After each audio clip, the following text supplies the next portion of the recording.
What is up, New Beginnings Church? Happy Wednesday morning to you and welcome to your midweek devotion. I'm here to encourage you and equip you today. I wanted to talk to you this morning and encourage you concerning what we just heard this past Sunday. This last week, my friend Aaron Grijalva was in town from San Antonio, Texas, and brought a really great message.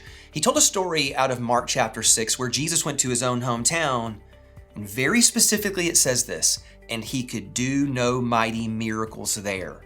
And when you read it, why? It was because of their lack of faith. It was actually because of their own dishonor towards Jesus. And that lack of faith, lack of honor created this really ugly environment and community to where I just thought Jesus could do miracles anywhere, anyway, anyhow he wanted to.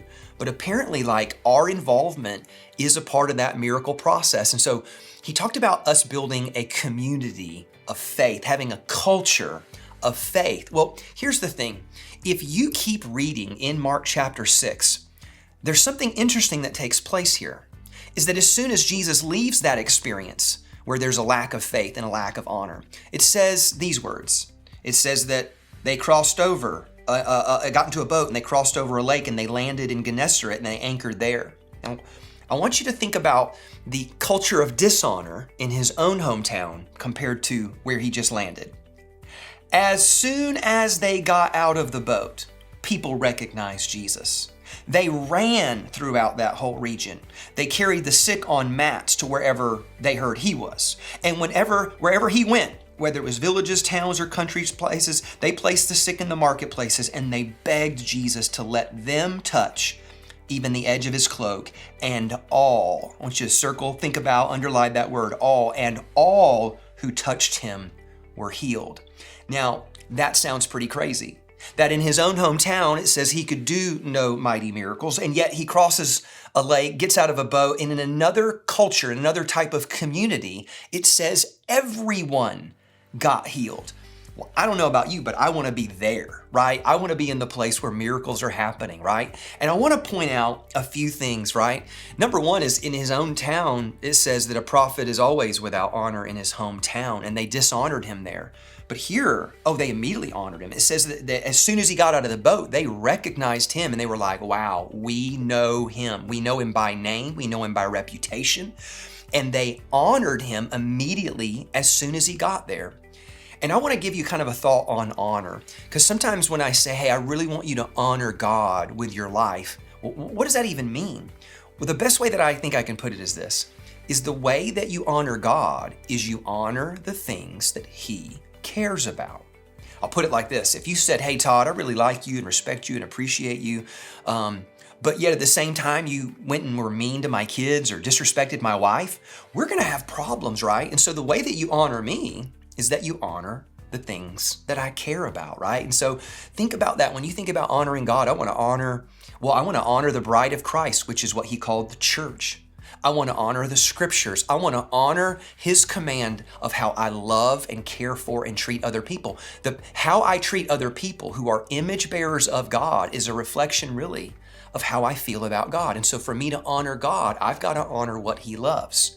And he loves people. And that's what they had here. Number two is this though. They had hopeful expectancy.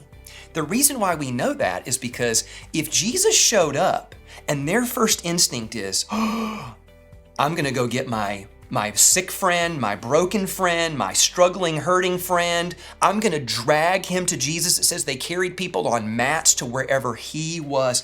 That meant they had this idea that if I could just get my friend to Jesus, I know Jesus can do a miraculous work in them. That's called hopeful expectancy. But the third one was this, just active pursuit.